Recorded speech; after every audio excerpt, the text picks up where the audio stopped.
The first sign came from the sky. It was a Tuesday morning when the long range sensors on Earth orbital station picked up something strange, a cluster of ships, big ones, moving fast, moving with purpose. The station commander, a tired man named Colonel Petrov, rubbed his eyes and looked at the screen again. He had been working a double shift. He thought maybe he was seeing things. He was not seeing things. The ships came out of faster-than-light travel at the edge of the solar system. There were 240 of them. Long, dark, shaped like the bones of some ancient creature. They moved in perfect formation, the way a sword moves, not scattered, not confused, but aimed. And they were aimed at Earth. Colonel Petrov sent the alarm, then he prayed. The Vorath hegemony had existed for 3,000 years. They had conquered 400 star systems. They had ended civilizations the way human SWAT flies quickly, without much thought, without guilt. They were insectoid beings, tall and angular, with 4 arms and eyes that never blinked. They did not feel emotions the way most species did. They felt logic, they felt efficiency. And they had decided, through cold calculation, that humanity was a problem. Not yet. But soon, a human scientist years earlier had cracked a form of propulsion technology that should have taken another century to discover. Human engineer had built a reactor that burned cleaner and hotter than anything the galaxy had seen at Earth's stage of development. The Vorath had noticed. They had run their numbers.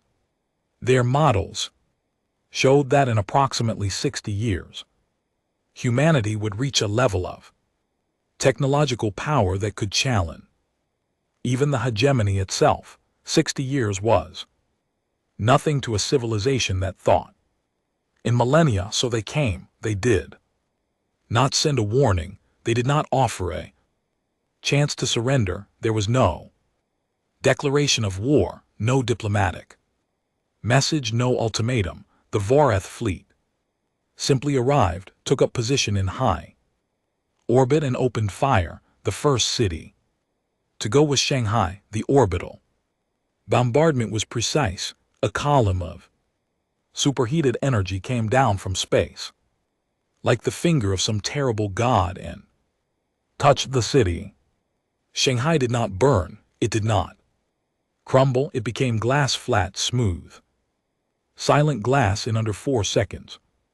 40 million people were gone before any of them could understand what was happening. Then Mumbai, then Lagos, then Sao Paulo, then Chicago, then Moscow, then Cairo. 6 cities, 6 columns of light from above, 6 smoking flat, glass-covered places where there had once been life and noise and children and food and arguments and music.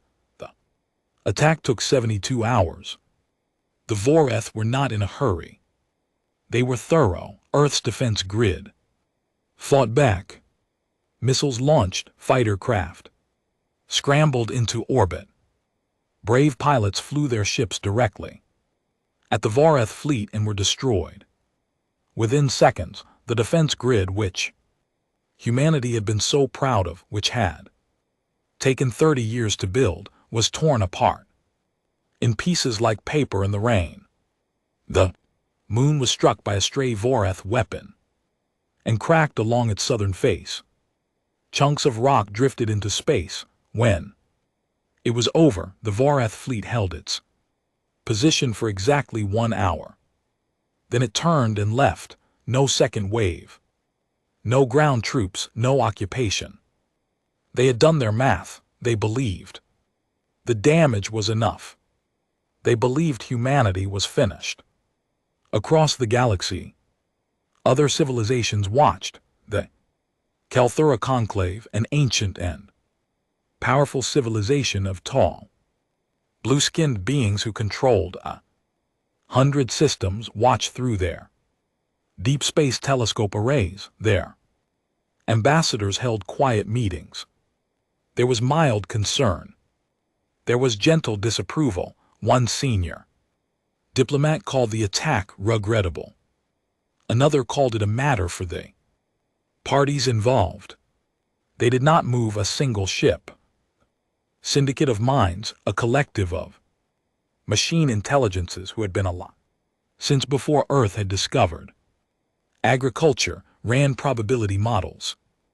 They calculated humanity's chance of survival. The number they arrived at was not encouraging. They filed the information in their archives and went back to other things. The oversee the oldest known species in the galaxy.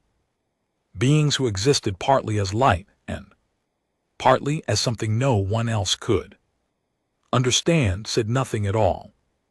They rarely did. Humanity was, after all, new, young, small. In the great story of the galaxy, humans had barely spoken their first words. Other civilizations had come and gone. This was not unusual. This was not their problem. On Earth, in the rubble and the ash and the smoke, people were dying and screaming and pulling each other out of collapsed buildings in the cities that had not been hit. Hospitals ran out of space. Soldiers stood in the streets with no clear orders. Government scrambled to communicate on broken networks. Children walked through the ruins, looking for parents they would never find, and yet in Geneva, in a bunker 40 m underground, a group of people gathered. They were from different countries, different backgrounds, different beliefs. Some of them were still bleeding. Some of them had not slept. Some of them had lost everything they loved in the last 72 hours. They sat around a broken table with flickering lights above them, and they looked at each other. One of them was Admiral Yara Osei of the Earth Defense Command. She was a Nigerian woman in her 50s with short gray hair and a calm that did not come from peace but from something much harder, from having already decided something. They needed to send a transmission. That much they all agreed on. The question was what to say. Some wanted to ask the galaxy for help. Some wanted to declare surrender to the Voreth. Some wanted to say nothing and simply begin the long process of surviving. Admiral Osei said nothing for a long time. She sat with her hands flat on the table, and she looked at the list of the dead, a number so large it did not feel real. Yet, she thought about Shanghai. She thought about the children in Mumbai who had been in school when the light came down. She thought about her sister in Lagos, and how there was no Lagos anymore. Then, she looked up. We send one message, she said, short. We send it on every frequency. We send it in every galactic language. All 47 of them. What do we say? Someone asked. She told them. They looked at her. A few of them looked unsure. One of them started to argue. She waited for the argument to stop. It stopped quickly. There was something in her eyes that made people quiet. The transmission went out 11 minutes later, bouncing off relay stations and deep space beacons, spreading across the galaxy at the speed of light. Every species with a receiver picked it up. The Voreth picked it up. Kelthara picked it up. The Syndicate of Minds archived it. Automatically, it was 3 words. In every language, it said the same thing. We remember everything. On their ship, the Voreth commander received the message. One of his officers read it aloud. There was a pause. Then the commander made a sound that, in Voreth, meant something close to amusement. He turned away and began writing his mission report. He titled it, Humanity Threat Resolved Somewhere. Across the galaxy in a Thera listening station, a young analyst stared at the three-word transmission and felt something she couldn't quite name. She had studied many dying civilizations. She had never heard one speak like that before, not with sorrow, not with fear, with memory. She saved the transmission in a personal file and went to make tea. She kept thinking about it all evening. She didn't know why. On Earth the fires were still burning. The glass plains where cities had been reflected the light of the sun in silence somewhere in the rubble of what had once been the most connected planet. In the galaxy, 4 billion people were still alive. They were breathing. They were angry, and they had not said another word after the 3 words. Earth went quiet, no more transmissions. No diplomatic channels opened. No ships left the solar system. No requests for aid were sent. No refugees fled to other worlds. Long-range sensors of a dozen civilizations pointed at Sol system and found nothing interesting. A damaged planet, a cracked moon, a scattering of debris where an orbital defense grid used to be, just a wounded species sitting in the dark, licking its wounds. At least that is what everyone assumed. The Voreth marked the file closed. There, analysts noted that the remaining human population, estimated at 4 billion, was likely too broken, too scattered, and too primitive to pose any further concern. They moved on to other problems. There were always other problems when you ran a 400-system empire.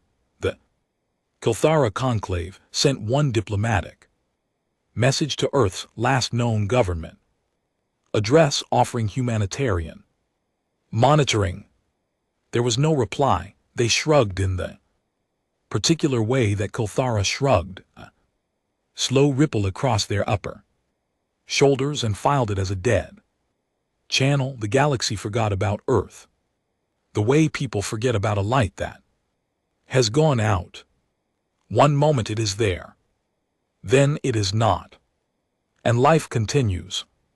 But the light had not gone out. What was happening inside the solar system during those 18 months of silence was something no species in recorded galactic history had done before.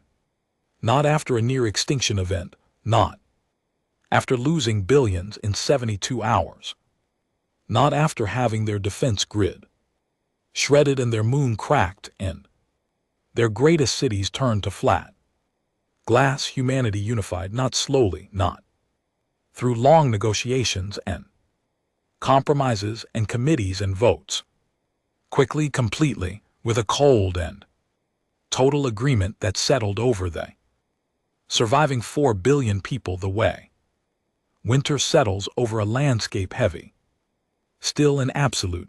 Admiral Yara Os did not take power. Power was given to her unanimously by every surviving government body, military command, and civilian council within 3 weeks of the attack. She did not want it. She accepted it because someone had to, and because she was the person everyone looked at when they needed to know what to do next. She held one press conference, just one. She stood in front of a camera in the Geneva bunker, still wearing the same uniform she had worn during the attack, and she spoke for 4 minutes. She did not talk about grief. She did not talk about hope. She talked about what was going to happen next. Then she turned off the camera and got to work. The first thing she did was silence all outbound communication. Every frequency, every beacon, every long-range transmitter was shut down or switched to receive only. No one outside The solar system would hear a single human voice until she decided otherwise. The second thing she did was convert every civilian factory, shipyard, research lab, and manufacturing plant on Earth, Mars, and the orbital stations to military production completely. Factory that had made medical equipment began making reactor cores. A company that had built passenger ships began building warship frames. Universities stopped teaching history and philosophy and began teaching propulsion, engineering, weapons design, and tactical AI programming. Kelthura analysts, if they had been watching, would have called it logistically impossible. No species had ever fully converted planetary economy in under 90 days. The models said it couldn't be done. Humanity did it in 83 days. The reason was simple, and it was the same reason. Humanity had sent those 3 words and then gone silent. They were not panicking, they were not arguing, they were not distracted by politics or fear or the ordinary noise that fills the space between disaster and action. They were doing one thing and only one thing. They were building the answer. 3 programs ran simultaneously, in deep secrecy, under names that would later be spoken about in galactic academic papers and military histories. For centuries, together they were called the Silence Projects, though that name was invented by historians after the fact. At the time they had no collective name, they were simply the work. The first was the warship program.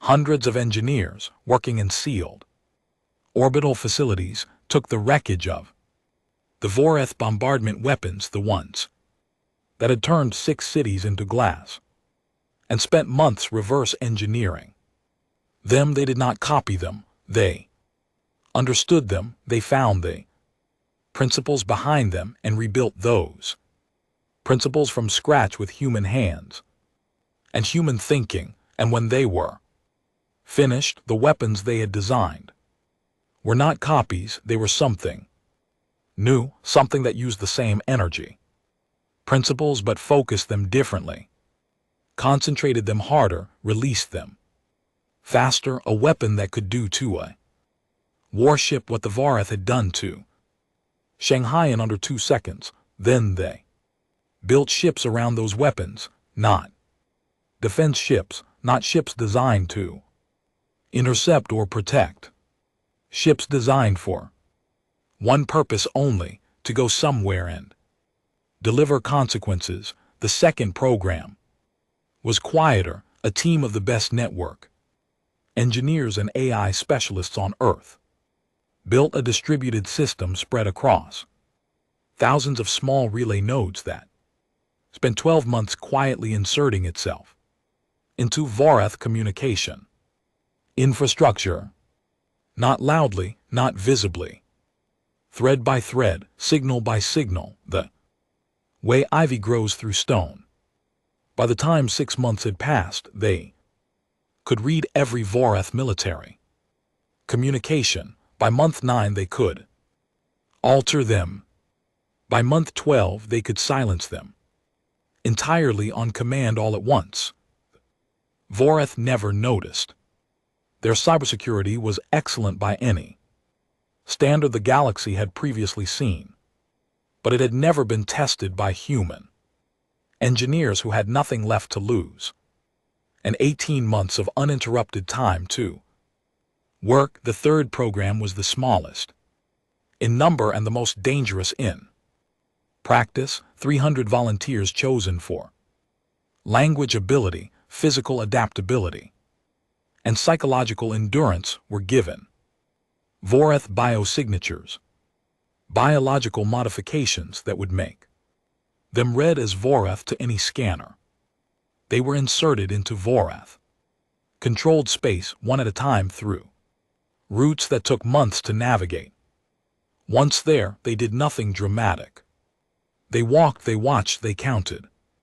Ships mapped supply lines, identified command structures, noted the location of every repair yard and fuel depot and communication hub in Voreth home space. They touched nothing. They took nothing.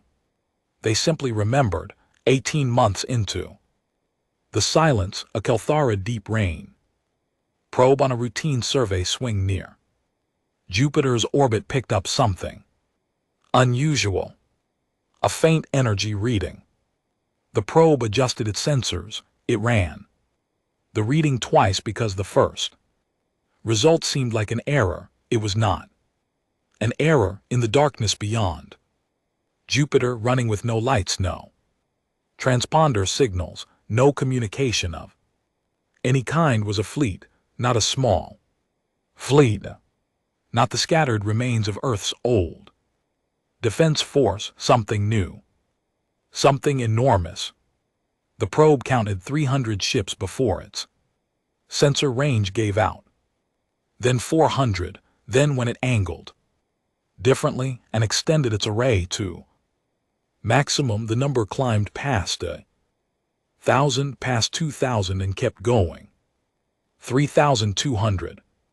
Warships sitting in the dark, fully armed, silent as stones. The probe sent its data back to Kelthara Central Command automatically. It arrived during a routine morning briefing. An analyst pulled it up, looked at it for a long moment, and then did something that Kelthara analysts almost never did during routine briefings. He stood up. Within the hour, the data was in the hands of a senior Kelthara ambassador named Veth Orin, being who had served in galactic diplomacy for over 2 centuries and who prided himself on being unshockable. He sat at his desk and he looked at the sensor image for a very long time.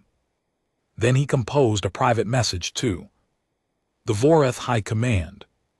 It was short.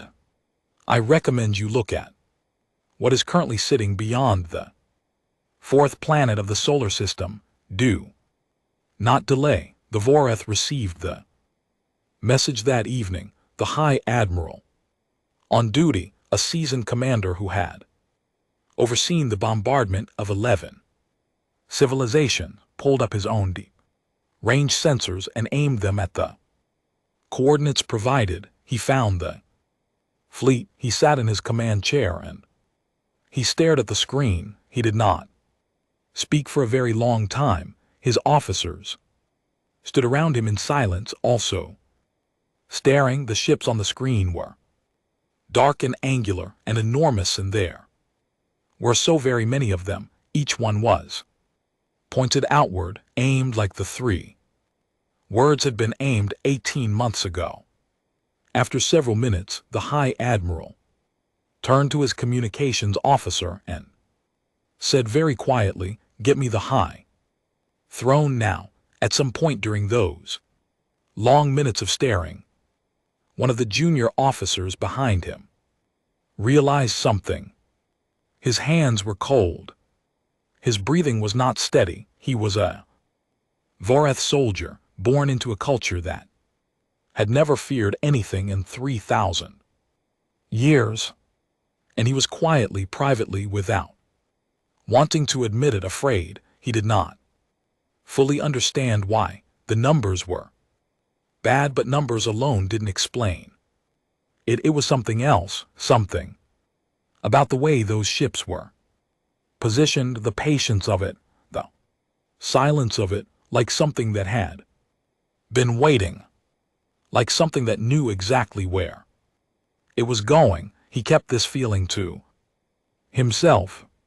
Across the solar system, in the dark and the quiet, 4 billion humans waited for one woman's word, Admiral. Oh, she stood at the window of her command ship and looked at the fleet she had built.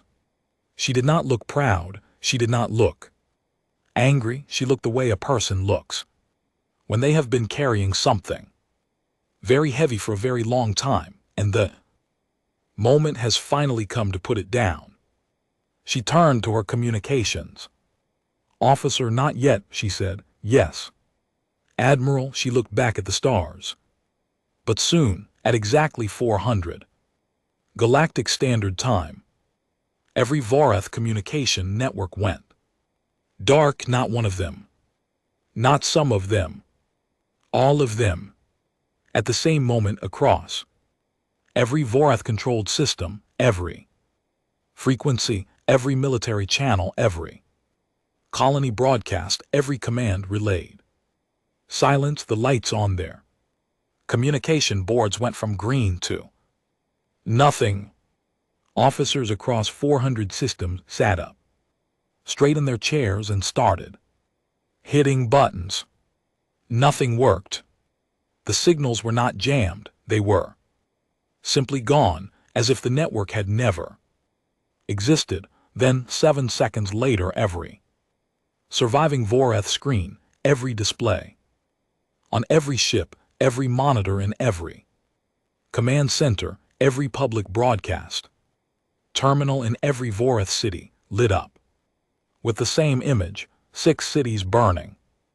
Not Vorath cities, human ones: Shanghai, Mumbai, Lagos, Sao Paulo, Chicago, Moscow, Cairo. The images cycled slowly, one after another, each showing the moment of impact, the column of light, the glass that spread outward like a slow, terrible wave. The images were crisp, high definition, taken from Earth's own orbital cameras. At the moment of the attack, they played on a loop, over and over, in silence, on the Vorath throne world. The High Admiral was awakened from sleep by a frantic aide. He arrived in the command center in minutes and stood before the screens, with his forearms rigid at his sides. His officers were shouting across the room. No one had answers. The communication network was gone. The fleet positions across their empire were unknown. They were blind, he understood immediately what had happened. Humans had been inside their network. Not recently. For a long time, long enough to own it completely. He had one thought, and it was not a comfortable one. How long have they been watching us? He had no answer. He still had none when 20 minutes later, his long-range sensors showed something appearing at the edge of Vorath home. Space, 3,200. Human warships dropped out of dark, running in perfect formation. They came in slowly, deliberately, at a speed that said they were not rushing. They did not need to rush. They covered the sensor screen from edge to edge. Wall of dark angular shapes, each one running its lights now bright and cold. So there would be no confusion, so they Vorath would see clearly. The fleet stopped at a distance just inside weapons range. Then it held position. No one fired. A transmission went out, not just to the Vorath, to everyone, to every civilization with a receiver, every galactic news relay, every diplomatic listening post. The message was broadcast on frequencies that guaranteed it would be picked up from one end of the galaxy to the other. Humanity had planned this. They wanted the galaxy to hear. A voice came through, Admiral Os's voice, clear and flat and without emotion. You were given no warning. Neither shall you be. A pause. Earth Defense Command, Sol System, Unified Human Authority. That was all. Across the galaxy, in that moment, things went very still. In the Kelthara diplomatic halls, 3 ambassadors stood in front of their communication screens and did not speak. They had been watching the sensor feeds from the edge of Vorath space with growing disbelief for the last hour. They had done the math on the human fleet, the tonnage, the weapon Signatures, the formation discipline. The math said something that none of them wanted to say aloud. In the syndicate of minds, the great network of machine intelligences that had existed for 10,000 years, every unit paused its other processes and turned full attention to the situation, probability. Models that had given humanity a near zero chance of survival 18 months ago were deleted. New models were started. The results came back quickly and were immediately marked as high priority. Even the Oves, those ancient beings of light who almost never reacted to anything, had gone quiet in a way that their few observers described as something they had never seen before. The Voreth home fleet launched. They had no choice. 900 warships, the finest armada in the sector, moved to intercept the human fleet. Their commanders had faced worse odds. Before, they had broken civilizations with less. They moved with the confidence of 3,000 years of victory behind them. The first exchange began at long range. Voreth energy weapons crossed the space between the fleets and struck human ships. Hulls buckled, ships broke apart, humans died.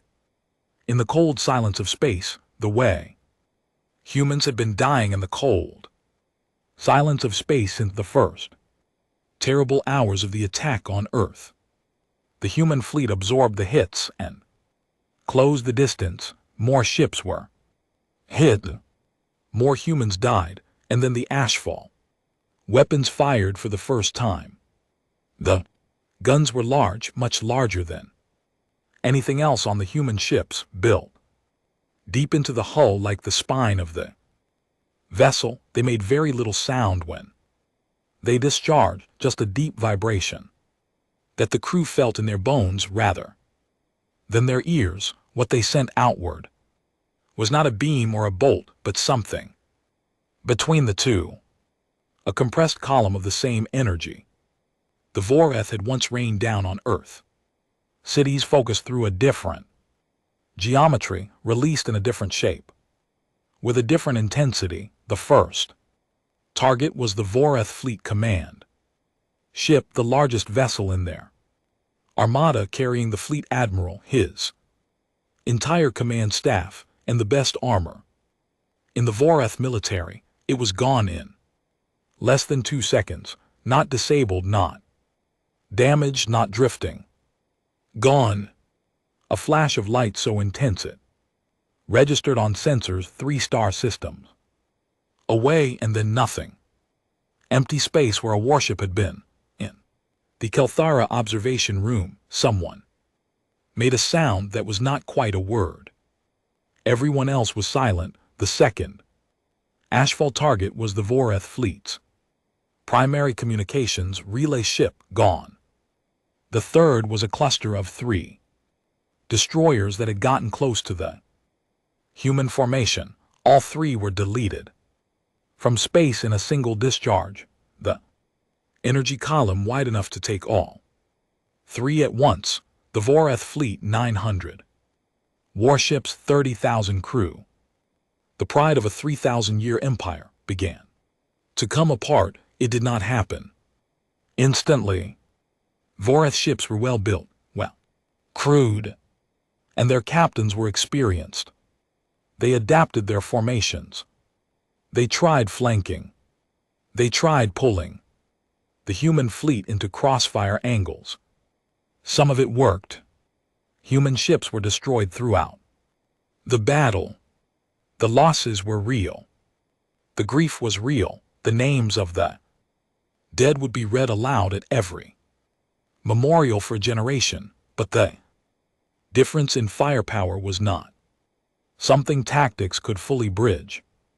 Every time an ashfall weapon fired, something on the Voreth side ceased to exist. The battle lasted 11 hours. In galactic terms, that is an unusually long time for a fleet engagement of this Scale, it lasted 11 hours because the Voreth fought hard and because Admiral Osai did not push her fleet into unnecessary risk. She advanced steadily, methodically taking the ground she needed to take, not wasting lives on speed.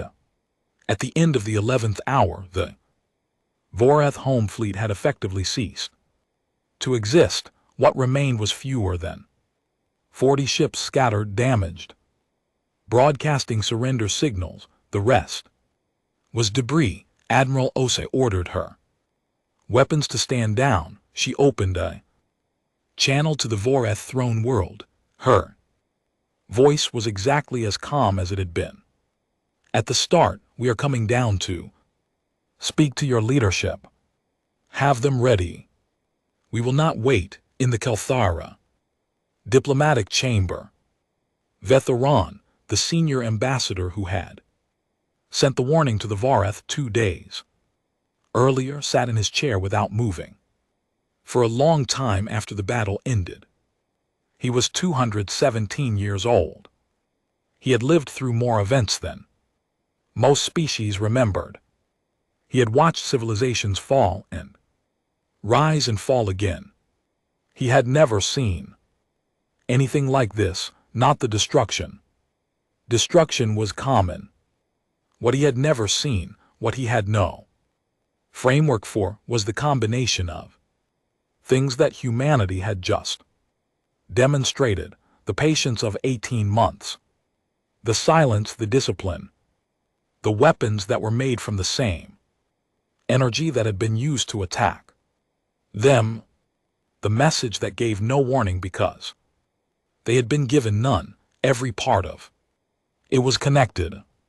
Every part of it said the same thing in the same voice, the voice of a species that had been hurt very badly and had then sat down quietly and thought carefully and completely about what happened next. He picked up a pen, a very old-fashioned habit, and wrote one line on a piece of paper. They used their grief like an engineer uses a blueprint. He looked at it for a moment. Then he started writing a report to the conclave. It was going to be a very long report. There was a great deal to say. Across the galaxy, diplomatic feeds were still running. The battle recording played over and over on news relays, on academic networks, on military intelligence servers. Analysts ran numbers. Generals watched the footage.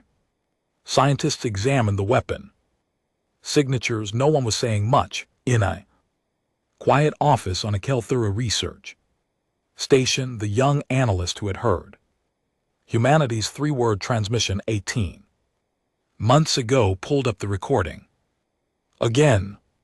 She listened to it one more time. We remember everything. She sat back in her chair. Yes, she said quietly to no one in particular. You do. The shuttle came down alone. Galaxy watched. Every civilization with long-range sensors had them pointed at the Voreth throne world. Every diplomatic channel was open. Recording, archiving, news relays broadcast in real time to thousands of species across hundreds of systems. The scene was simple and strange. A single human shuttle, small as a seed, descending through the clouds of the most powerful homeworld in the sector. Behind it, holding position at the edge of the planet's gravity well, the human fleet waited, silent, dark. No one on the throne world needed to be told it was there. They could feel it.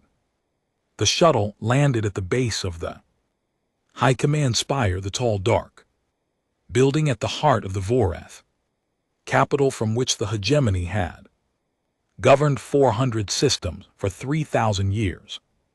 The landing pad was surrounded by Voreth soldiers, hundreds of them, in full armor, weapons ready. They stood in perfect disciplined rows, the way a species that had conquered Most of the sector knows how to stand. The shuttle door opened. Admiral Yara. Oh, she stepped out first. She was followed by 12 soldiers, just 12. No battle armor, they wore the standard gray uniform of the Earth Defense Command, with no rank decoration except the single stripe on O'Shea's collar. They walked across the landing pad in a line. 12 humans and 1 admiral, into the middle of hundreds of armed Voreth soldiers, and not one of them hesitated. The image of that walk, captured by dozen different sensors and broadcast live across the galaxy, became the most viewed recording in galactic history. Within 48 hours, a small human woman, gray-haired, unhurried, walking alone through the heart of the empire that had tried to erase her species. Her face was not angry. It was not triumphant. It was simply settled, the way the face of someone who has made a decision a long time ago and is now just completing the steps looks. Settled. The Voreth soldiers did not part easily. Some of them didn't move at all, forcing the humans to walk around them. She walked around them. She did not look at them. She walked toward the spire entrance and through it, and her 12 soldiers followed, and the doors closed behind them. Inside, the hall was massive, ceiling lost in shadow, walls carved with the names and records of every system the Voreth had ever claimed. It was meant to impress. It was meant to remind anyone who entered that they were standing inside 3,000 years of power. Oh, she did not look at the walls. She walked to the long table where the Voreth High Command was waiting. 12 senior officials, including the High Sovereign himself, sitting in a row. They were all large, even by Voreth standards. They had been dressed formally. Some of them still had the manner of beings who expected to be in control of a situation. She sat down across from them. No one spoke for a moment. Then the High Sovereign, a Voreth official who had ruled the hegemony for over a century, began to speak. His translator rendered the words smoothly. He spoke about the misunderstanding. He spoke about statistical models and long-term strategic concerns. He spoke about the regrettable nature of what had happened and about the possibility of a productive relationship going forward. Ose listened to all of it without expression. When he stopped, she put a single document on the table and pushed it across to him. These are the terms, she said, all of them. There are no others. The High Sovereign looked at the document. He did not pick it up immediately. One of his advisors leaned in, and they exchanged a few quiet words. Then the High Sovereign looked back at Ose. You expect us to agree to all of this? Yes, she said. Some of these conditions are, yes, she said again. There was a silence. The High Sovereign's 4 hands were flat on the table. He looked at her the way a being looks at someone they are trying to understand and cannot. You have the fleet, he said finally. You could demand more. I know, she said. Then why don't you? She looked at him for a long moment. Because I decided what was enough before I came here. And I keep my decisions. He looked down at the document again. The first term was the Voreth military fleet. Every remaining warship, those that had surrendered in battle and those still sitting in their shipyards, was to be transferred to Earth's control, not destroyed. Given humanity wanted the ships, the engineering knowledge built into them, the manufacturing infrastructure behind them, the Voreth would be left with their civilian vessels and nothing else. If they ever built another warship without Earth's approval. The terms described the consequences clearly. The second term was information. Every Vorath database containing any information about Earth, military strength, population numbers, city locations, technology levels, infrastructure, anything was to be deleted completely, verified by human engineers who would oversee the process. On every Vorath system, humanity had shown the galaxy what happened when they were treated as a known calculable quantity. They intended to never be a known quantity. Again, the third term was the 14 worlds. In the Vorath Empire, there were 14 inhabited worlds whose original species had been conquered and absorbed some of them over 1,000 years ago. Their own cultures and governments long since replaced by Vorath administration. Osei's terms required all 14 to be released immediately. Their original governing structures, where they still existed, were to be restored. Where they did not exist, Earth would assist in establishing new ones. The Vorath would have no further claim on any of them. The fourth term was the memorial. One Vorath colony world chosen by Earth was to be cleared of all Vorath settlers who would be relocated to other Vorath worlds at Vorath expense. The planet would be resettled by Earth and managed as a memorial territory. Gardens would be planted. Monuments would be built. The names of the dead from Shanghai and Mumbai and Lagos and Sao Paulo and Chicago and Moscow and Cairo would be engraved in stone large enough to be seen from orbit. No Vorath citizen would ever set foot on that world again. The fifth term was the final one, and it was the one that made the High Sovereign go very still when he read it. Every Vorath educational institution, every school, every academy, every training program was required to include in its permanent curriculum a complete and accurate account of the attack on Earth, not a summary, not a footnote, a complete account. The decision to attack, the method, the cities that were destroyed, the number of dead, and the full record of what followed. Every generation of Vorath children would learn the names of Earth's 6 cities before they finished their basic education. They would know what the attack cost. They would teach it to their children and their children's children and every generation after that for as long as the Vorath existed as a civilization.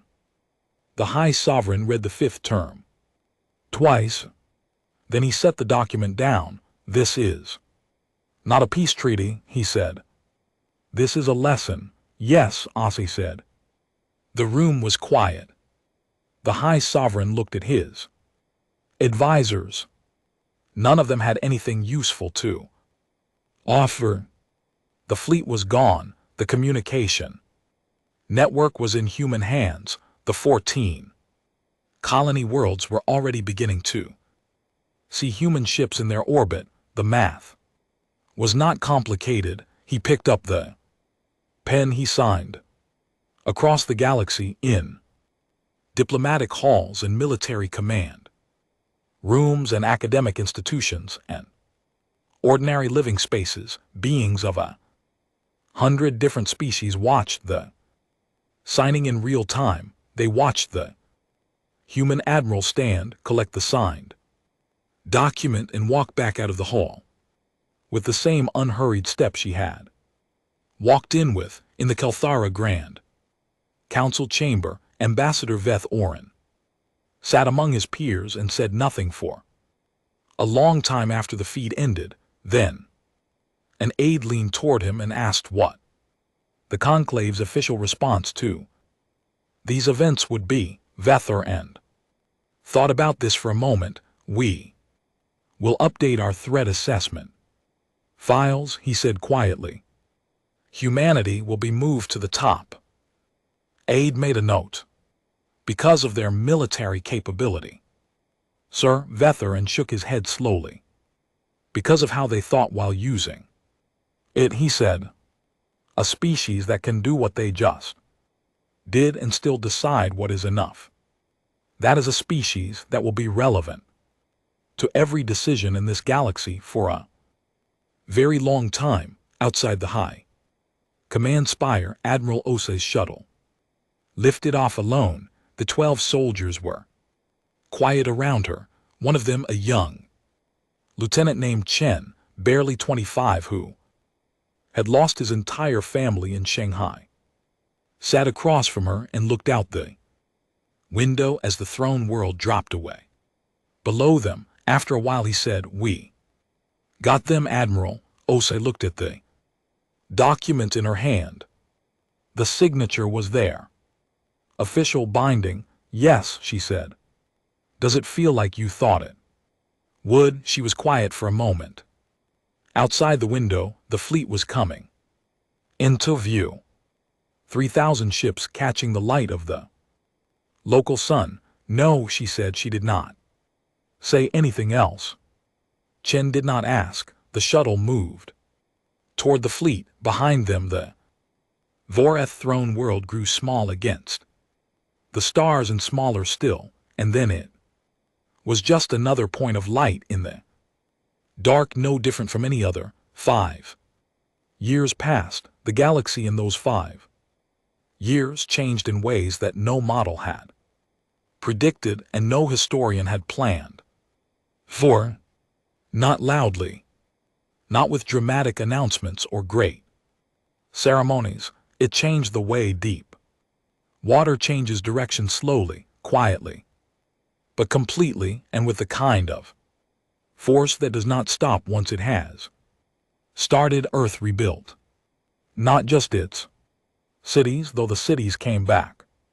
Stone by stone, neighborhood by neighborhood, full of noise and people, and the ordinary mess of life that makes a place a place. The glass plains where Shanghai and Mumbai and Lagos and the others had been were not built over immediately.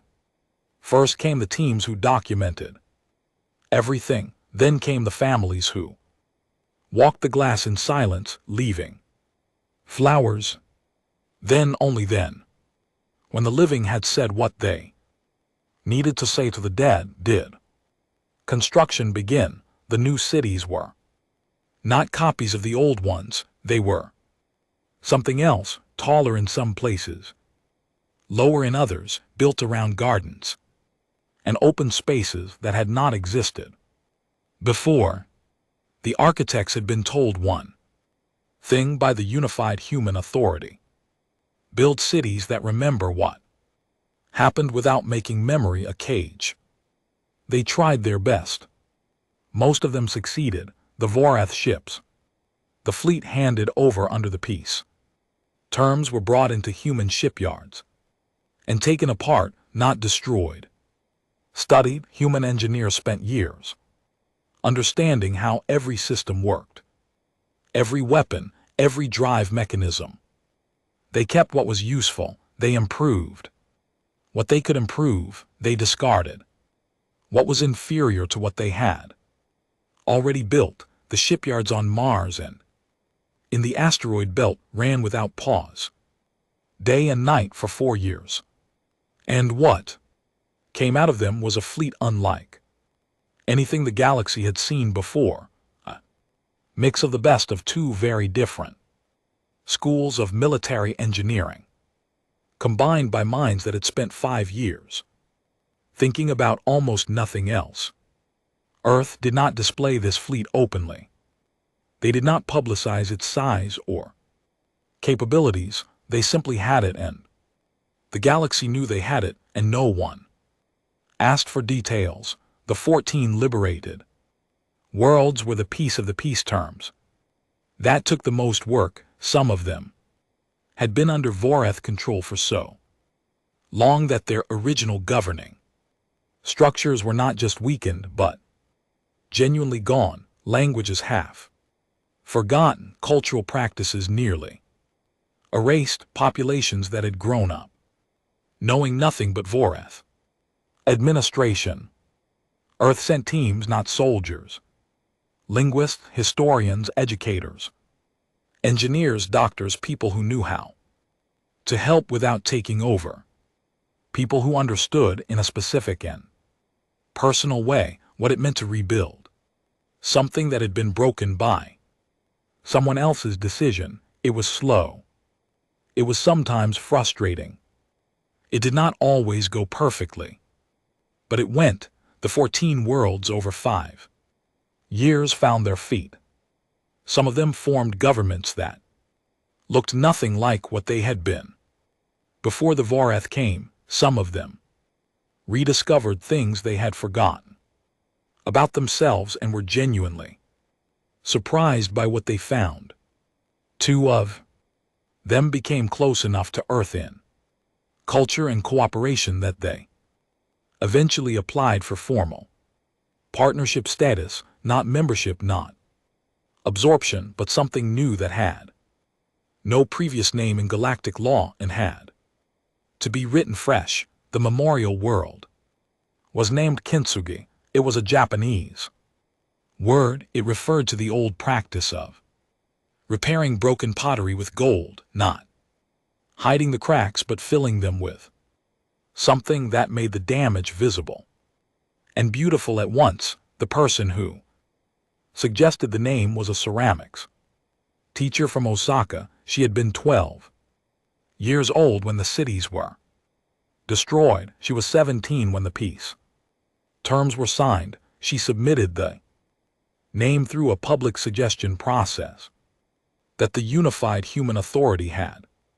opened for the memorial world's naming, and it received more votes than any other suggestion by a significant margin. The world itself was a quiet place, green mostly, mild weather, long coastlines. The Voreth settlers who had lived there were relocated with all their personal property intact and were given a formal acknowledgement in the treaty record, their names, their families, their years of residence. Some of them in later years wrote accounts of the relocation that were honest and complicated and did not make anyone entirely the hero or the villain.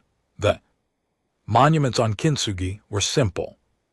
No weapons, no battle scenes, no images of the fleet, just the names.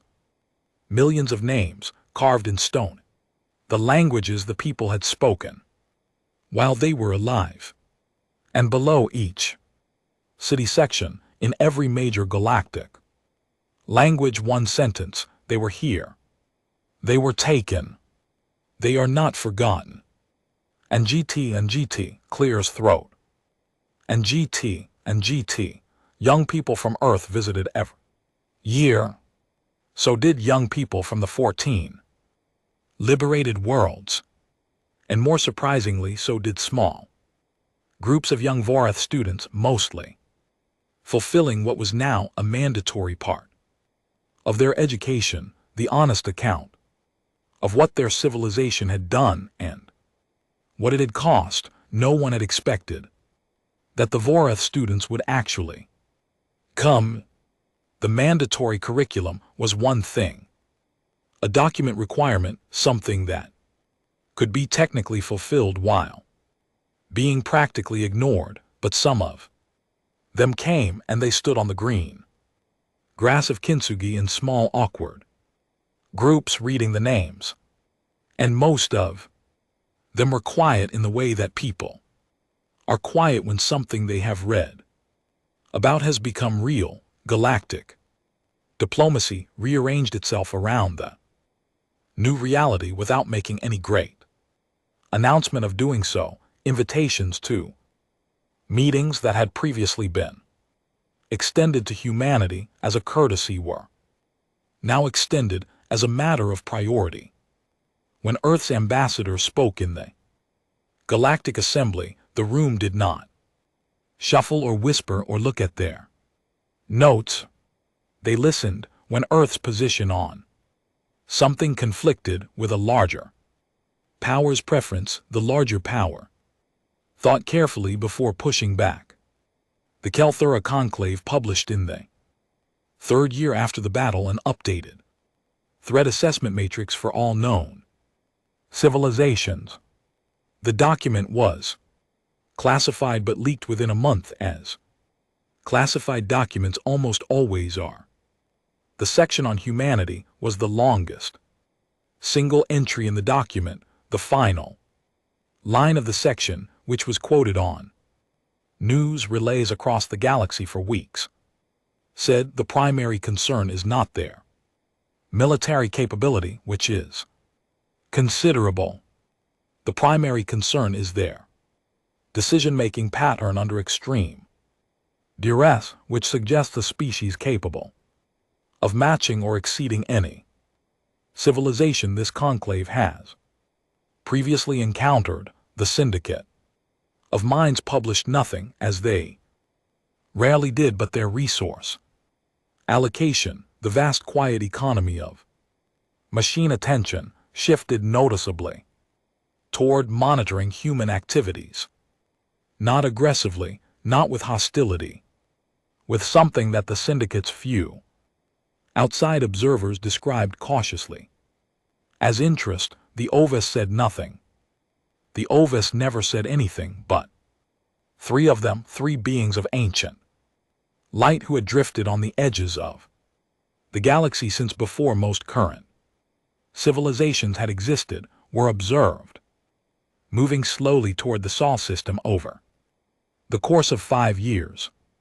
Moving very slowly. But moving. Nobody spoke about what that might mean. It seemed wiser not to. Admiral Yara Os retired in the 4th year. She did not make a speech. She did not attend a ceremony. She submitted her resignation in writing, handed command of the fleet to a younger admiral she trusted, and left.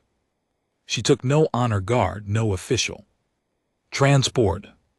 She flew commercial under a false name, which worked for about 6 hours before someone recognized her, and the news spread across the passenger manifest.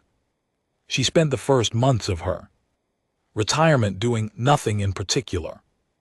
Walking, reading things that had nothing to do with military or politics, sleeping properly for the first time in years. Then she went to Kintsugi. She stayed for 2 weeks the first time. Then she came back the following year. Then again the year after that. She walked the monument paths alone. The mornings, she sat in the gardens. In the afternoons, she watched the groups of visitors, human, Voreth, Kelthara, the people from the 14 worlds, moving quietly through the space between the stones. On the 3rd visit she was sitting on a low stone wall near the Lagos section of the monument when a young aide found her. He had been sent by the unified human authority with a message about a diplomatic matter. He was new to his job and nervous about approaching her, and he sat down carefully beside her before he remembered to introduce himself. His name was Amara. He was from Lagos, or rather his parents had been from Lagos, and he had been born in the refugee settlements in the year after the attack. And he had grown up there, and he had never been to the place his parents came from, because the place his parents came from was glass. He had delivered the message before he thought to ask her the question. Once he had asked it, he wasn't entirely sure why he had. It didn't seem entirely professional. But he asked it anyway. Admiral, are you proud of what we did? She was quiet for a while. The morning was cool. Somewhere nearby, a group of young Voreth students were moving through the monument paths with a human guide, reading the names. They were being careful. They were looking at everything, Osei watched them. I'm proud of why we stopped, she said. Amara waited to see if she would say more. She didn't. He thought about it on the long flight back to Earth. He thought about it for a long time. After that, he told the story later, many times in many different contexts. When he was asked to speak about the war, when he taught at the academy for a few years when his own children were old enough to ask, he never found a shorter way to say what he meant when he told it. But the way he always ended it was the same. Humanity had proved something to the galaxy that day. Not that they were dangerous, anyone with a sensor array already knew that. Not that they were powerful, the fleet spoke for itself. What they had proved was something quieter and in its way more frightening, and also in its way more hopeful. They had proved that the most terrible thing humanity could do was decide, really decide completely, calmly, with full knowledge of the cost, exactly how far they would go, and then stop there, in a galaxy full of civilizations that either lacked the power to threaten or lacked the restraint to stop. Humanity had become something new, something the existing categories didn't quite fit. Not a conqueror, not a victim, not an ally in the ordinary sense. Something more like a fact, a permanent, patient, watchful fact that the galaxy had learned to account for in every calculation it made. The Vora taught their children the names of the cities. The 14 worlds planted their own gardens. Kintsugi turned green in every season, and the fleet sat in the dark beyond Jupiter, lights off, waiting for a war that no one wanted to start anymore.